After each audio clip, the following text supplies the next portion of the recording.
Good evening दोस्तों, मैं ही academy Delhi के यूट्यूब प्लेटफॉर्म पर आपका स्वागत है। हम लोग मैथमेटिक्स फॉर कंपटीशन सीरीज कर रहे हैं, जिसके तहत डिफरेंट कंपटीशन एग्जाम में पूछने वाले टॉपिक को हम कवर कर रहे हैं। पहला चैप्टर नंबर सिस्टम हमने इसको 3 पार्ट में ख़त्म कर दिया है, पार्ट 1, पार्ट 2, पार्ट 3। आप हमारे डिस्क्रिप्शन में जाइए, आपको नंबर सिस्टम प्लेलिस्ट में मिलेगा। सेकेंड चैप्टर हमने फ्रैक्शन उठाया है, इसमें हम फ्रैक्शन भी करेंगे, साथ में डेसिमल भी करेंगे, और इसी के अगले पार्ट के रूप में हम एलसीएम और एचसीएफ भी इसी में सॉल्व कर लेंगे। ठीक है, तो आइए, क्या होता है फ्रैक्शन, भिन्न क्या होता है।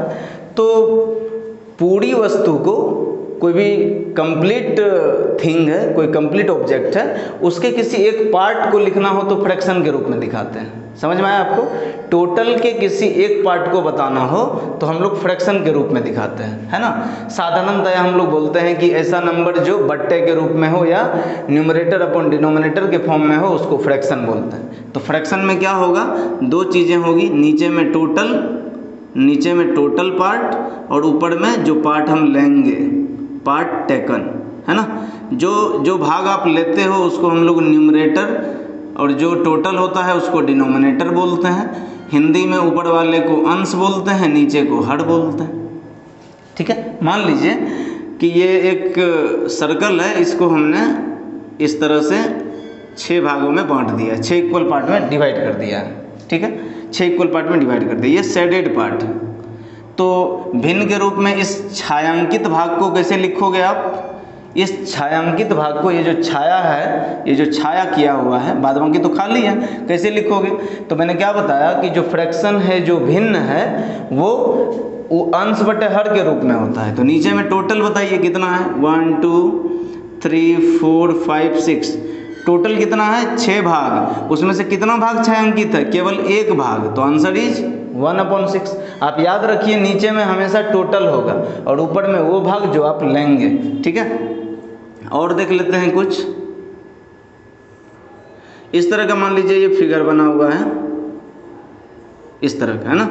मान लीजिए इस तरह से ये शेडेड पार्ट है, ये शेडेड पार्ट है, इसको आपको भिन्न के रूप में लिखना है कि छायांकित भाग कितना। तो अब टोटल भाग कितना है देख लीजिए, 1 2 3 4 5 6 7 8 9 10, टोटल कितना भाग है? 10। कितना छायांकित भाग है? 1 2 3 4, तो 4/10। नीचे में टोटल, ऊपर 2 के पहाड़े में 4 और 10 दोनों आता है, 2 2 नी 4, 2 5 10। कितना भिन्न हो गया भाई? 2/5। तो अक्सर हम उसको सिंपल फॉर्म में लाएंगे, अगर वो कट रहा होगा तो काट देंगे।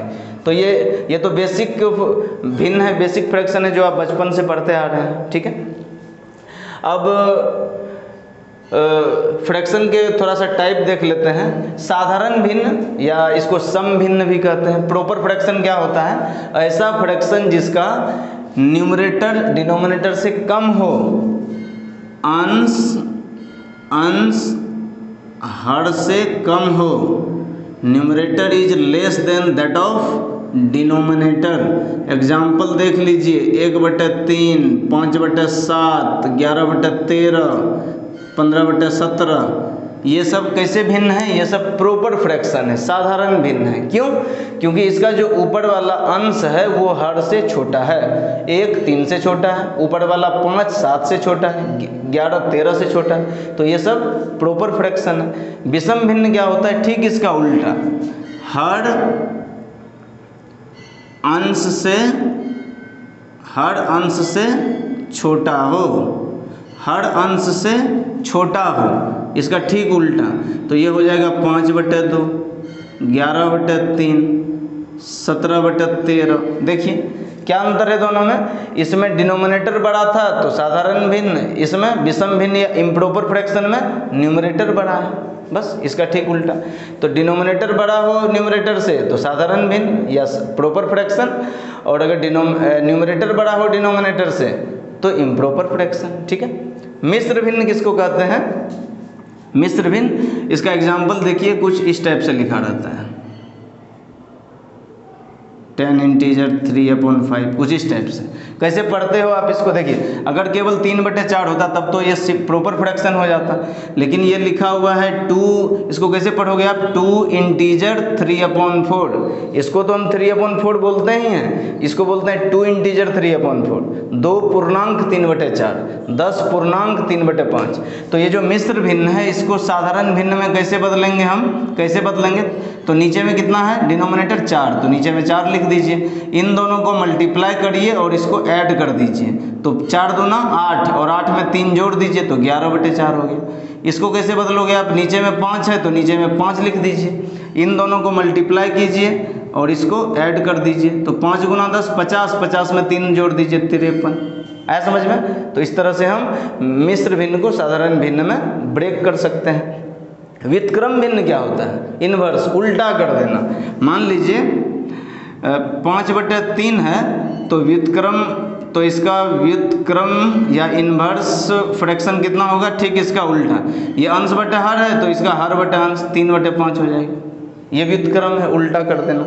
दशमलव भिन्न क्या है, मान लीजिए एग्जाम्पल दशमलव के रूप में क्वेश्चन दिया हो, जैसे मान लीजिए दिया हुआ है 4.2, तो इसको भिन्न के रूप में कैसे बदलोगे, तो आप जानते ही हैं कि जो पॉइंट है, पॉइंट हटता है तो नीचे पॉइंट के बदले क्या आता है 1, और उसके बाद जितने अंक होते हैं उतना 0, तो पॉइंट के बाद कितना अंक है, केवल 1, तो 1 0, तो फ्रैक्शन हो गया 42/10, अंश बटे हर के रूप में हो गया, तो ये फ्रैक्शन है।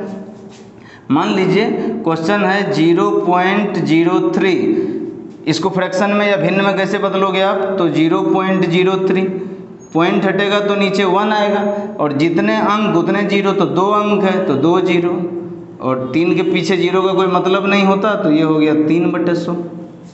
ठीक है, इसको नोट डाउन करिए, कुछ और भी क्वेश्चन हम लोग इससे रिलेटेड करते हैं। ये देखिए रिप्रेजेंटेशन ऑफ फ्रैक्शन, भिन्न को कितने तरीके से निरूपित कर सकते हैं। कंपटीशन के लिहाज से ये सेक्शन ज़्यादा इंपॉर्टेंट है, वो तो बेसिक था, ठीक है, ध्यान से समझिए। ये मैंने 3 फ्रैक्शन लिखे हैं, 3 भिन्न लिखे हैं, 2/5, 10/3, 6/7। अब बट्टे का मतलब भाग भी होता है, आप जानते ही होंगे। जैसे मान लीजिए मुझे 22 में 5 से भाग देना है, तो इसको मैं क्या लिख सकता हूँ, 22/5 भी लिख सकता हूँ, इसको मैं 22/5 भी लिख सकता हूँ, लिख सकते हैं ना भाई, सब एक ही बात है। तो बट्टे का मतलब भाग होता है ना। तो इसको जो है दशमलव के रूप में, इस भिन्न का निरूपण दशमलव के रूप में हम कैसे करते हैं, देखिए। तो 2/5 है, और इसको हम ये भी लिख सकते हैं कि निरूपण कैसे, किस रूप में, तो दशमलव के रूप में।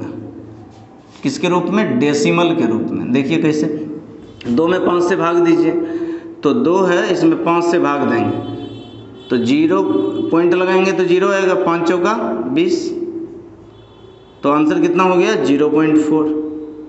तो देखिए क्या डिवाइड करने पर आंसर रुक गया, शांत हो गया। क्या हो गया, शांत हो गया। तो इसको बोलते हैं शांत दशमलव। दशमलव क्या बोलते हैं इसको, शांत दशमलव।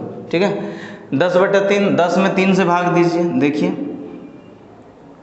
10 में 3 से, 3 तिया 9, 1 बचा, पॉइंट लगाए फिर 0, फिर 3 तिया 9, फिर 1 आया, फिर पॉइंट की वजह से 0, फिर 3 तिया 9, फिर 1 आया, फिर 0, फिर 3 तिया 9, फिर 1 आया, फिर 0। क्या लग रहा है कि ये कभी ख़त्म होने वाला है? मुझे तो नहीं लग रहा कि जब तक सृष्टि रहेगी तब तक ये ख़त्म होगा, नहीं होगा ना, तो नहीं होगा। तो इसका आंसर हो जाएगा 0.3333, ये चलता रहेगा, चलता रहेगा, यही मतलब हुआ इसका, ये चलता रहेगा। तो क्या आंसर रुका, शांत हुआ? नहीं हुआ शांत, तो इसको बोलते हैं अशांत। अशांत। अच्छा, लेकिन एक चीज़ है कि अशांत तो है लेकिन एक पैटर्न है, एक ही जैसा नंबर रिपीट हो रहा है, तो इसको बोलते हैं अशांत आवर्ती। आवर्ती दशमलव, अशांत आवर्ती दशमलव। और ये जो 0.333 ये है, इसको हम क्या लिख सकते हैं, 3 पॉइंट क्या रिपीट हो रहा है, 3 रिपीट हो रहा है, तो 3 के ऊपर बार लगा दीजिए, रेकरिंग लगा दीजिए। तो शांत दशमलव को इंग्लिश में बोलते हैं टर्मिनेटिंग डेसिमल। कौन सा डेसिमल? Terminating decimal. ये टर्मिनेट हो गया, रुक गया। ये नॉन टर्मिनेटिंग डेसिमल। लेकिन रेकरिंग डेसिमल, नॉन टर्मिनेटिंग लेकिन रेकरिंग, एक जैसा रिपीट हो रहा है।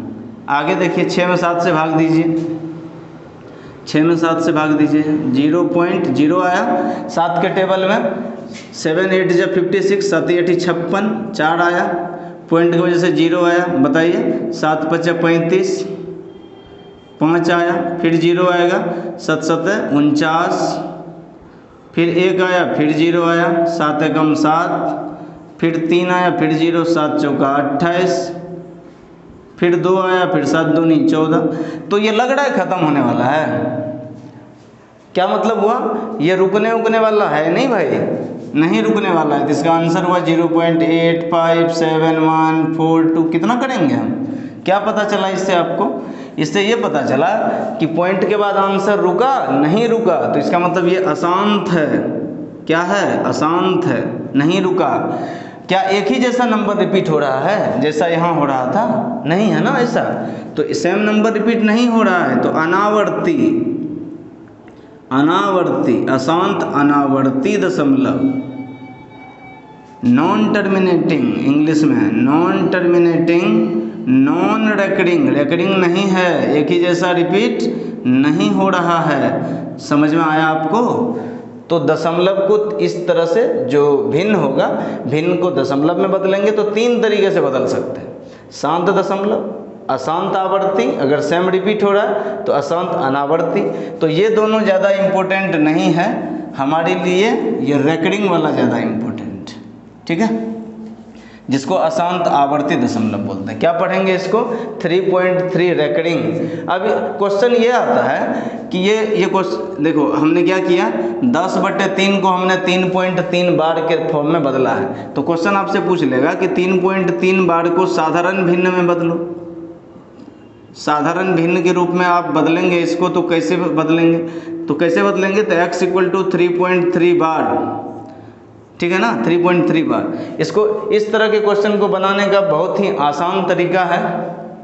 क्या तरीका है, देखिए, जितने डिजिट के ऊपर रेकरिंग है, जितने डिजिट के ऊपर रेकरिंग है उतना नीचे में 9 आ जाता है, उतना नीचे में 9 आ जाता है। पहले आप इसको नोट डाउन कीजिए, मैं आपको बताता हूँ। पहले इसको आप यहाँ पे लिखिए, नॉन टर्मिनेटिंग रेकरिंग डेसिमल लिखिए, फिर बताता हूँ मैं क्वेश्चन आपको डील करके।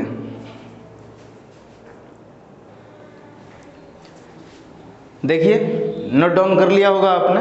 अब देखिए ये रेकरिंग के फॉर्म में हो, क्या पढ़ेंगे इसको आप, x = क्या पढ़ोगे आप, 3.3 बार या 3.3 का रेकरिंग या 3 का बार। तो जब भी रेकरिंग रहे इसका मतलब वो डिजिट रिपीट हो रहा है। 1.27 का क्या मतलब हुआ, 1.272727, ये दोनों रिपीट हो रहा है। यहाँ पर केवल एक डिजिट रिपीट हो रहा है, केवल 7, तो ये होगा 0.277777। समझ में आ रहा है आपको। तो जिस पर रेकरिंग है वो रिपीट हो रहा है। अब ये रेकरिंग के फॉर्म में है, तो इसको वापस आप फ्रैक्शन से इस पर चले गए, तो आप इससे वापस इस पर आइए। कैसे, सिंपल फ्रैक्शन में कैसे बदलोगे, देखिए याद रखने का क्या तरीका है। अगर बीच में डेसिमल है तो डेसिमल के पहले जो ये पीछे जो 3 है, 3 पूर्णांक, और ये जो 3 है, 3 पूर्णांक, और जिसके ऊपर बार है, जितने अंकों पे बार है उतना नीचे में 9 होगा। नहीं समझ आया, एक डेसिमल है तो 1 पूर्णांक, ऊपर में 27, और कितने अंकों पे बार है, 2 अंकों पर, तो कितना बार 9, 2 बार। कितने अंकों पे बार है, 1 बार, तो कितना बार 9, 1 बार। जितने अंकों पे बार होगा उतना नीचे में 9 होगा। सीधा समझ जाइए ये बात आप, ठीक है। तो ये हो गया। अब इसको सॉल्व कैसे करोगे आप, देखिए 9, इन दोनों को नीचे में 9 होता है, ये मिक्स्ड फ्रैक्शन है ना, अभी पीछे बताया था मिश्र भिन्न। तो नीचे में 9 है तो 9 तिया, इन दोनों को गुना करिए और इसको ऐड करिए, तो 9 3 27, 27 में 3 जोड़िए 30, 3 से काट दीजिए, 3 दाएँ 30, 3 तिया 9, तो फ्रैक्शन के फॉर्म में 10/3 देखिए आ गया। तो 10/3 को आपने 3.3 बार लिखा, तो 3.3 बार को मैंने 10/3 भी लिख दिया, हो गया। इसको देखिए 1.27 पर बार, तो मैंने क्या बताया, जो डेसिमल के लेफ्ट साइड में है उसको तो वैसे लिखिए इंटीजर, और जिस पर बार है 27 कितने अंकों पे बार, 2 पे, तो 99, ठीक है। तो नीचे में 99, इन दोनों को गुना करिए और इसको जोड़ दीजिए। तो 99 एकम 99, 99 में 27 जोड़िए 126 और 3 से काट दीजिए। 3 चौका 12, 3 दूना 6, 3 तिया 9, 3 तिया 9 और कटेगा, काट दीजिए 3 से। 3 एकम 3, 3 चौका 12, 3 से काटिए 11। तो आंसर इज 14/11, 14/11। तो क्वेश्चन कहेगा इसको साधारण भिन्न में बदलो, तो ऐसे बदल देंगे। इसको देखिए। अच्छा, एक चीज़ और ध्यान रखेंगे कि यहाँ पीछे तो कोई नंबर है नहीं, तो कोई दिक्कत ही नहीं। अच्छा, मान लीजिए ये टोटल पे बार होता 0.27, तो पॉइंट के नीचे 0 है, 0 का तो कोई मतलब है नहीं। 1 होता तो हम 1 लिखते, 3 था पॉइंट के पहले तो हम 3 लिखे, लेकिन पॉइंट के पहले 0 है तो 0 लिखने का कोई मतलब तो होता नहीं है। तो क्या लिखेंगे सीधा 27 बटे कितने अंकों पे डेसिमल 2, तो 2 0 2 9, जितने पे डेसिमल, जितने अंकों के ऊपर में बार, कितने अंकों पे बार 2 अंकों पर, तो जितने अंकों के ऊपर बार उतना नीचे में 9। 3 से काट दीजिए, 3 9 27, 3 तिया 9, 3 तिया 9, 3 तिया 9, 3 से 11। तो आंसर इज 3/11, ठीक है। लेकिन मान लीजिए कि क्वेश्चन इस टाइप का रहे, तब क्या करोगे आप? 7 पर तो बार है लेकिन ये छूटा हुआ है, अब क्या करेंगे? तो पॉइंट के पहले 0 है तो कोई मतलब नहीं उसका। ऊपर 27, जितने अंकों पे बार उतना 9, लेकिन जितना पर बार नहीं उतना 0। तो कितने अंकों पे बार नहीं है? 1 अंकों पर, तो 1 0 लग गया। और जिसके ऊपर में बार नहीं है वो माइनस हो जाएगा, तो ये हो गया 25/90। 5 से काट दीजिए, 25 25, 5 से काटेंगे 18, तो आंसर क्या हो जाएगा? 5/18, ठीक है। ये क्वेश्चन है, देखिए 5.27 का बार प्लस 4.57 का बार प्लस 3.33 का बार, इसको जोड़ना है आपको। ये क्वेश्चन पूछा हुआ है एग्जाम में। तो क्या करेंगे? ये तो 5.27 बटे 2 अंकों पे बार, तो 2 बार 9 प्लस 4 पूर्णांक, डेसिमल के पहले वाले को पूर्णांक लिखते हैं इसी तरह से। 57 बटे 2 डिजिट पर, तो 2 बार 9 प्लस 3 पूर्णांक 33 बटे 2 पर 2 अंकों पर बार, तो 2 बार 9। ये जो इंटीजर है 5 पूर्णांक 4 पूर्णांक 3, इन सबको जोड़ दीजिए। 5 4 9 3, 12 पूर्णांक है ना, 12 पूर्णांक, इन सबको जोड़िए। 27/99 प्लस 57/99 प्लस 33/99, तो ये हो जाएगा 12 प्लस, नीचे डिनोमिनेटर सेम है, हर बराबर है, ऊपर वाले को जोड़ दीजिए। 7 7 14 3 17 का 7, बाकी 1, 5 3 8 2 10 से 11, 117/99। आया समझ? 3 से ऊपर नीचे काट सकते हैं। 3 तिया 9, 3 9 27, 3 से 3 बार में, 3 एकम 3, 3 तिया 9, 3 से 11 बार में। तो ये क्या हो गया? आंसर 12.13/11, ये आंसर हो गया सीधा। आया समझ में? आया समझ में कैसे कन्वर्ट करते हैं? तो ये इसको देख लीजिए, इसको प्रैक्टिस कीजिए, बहुत ही आसान है।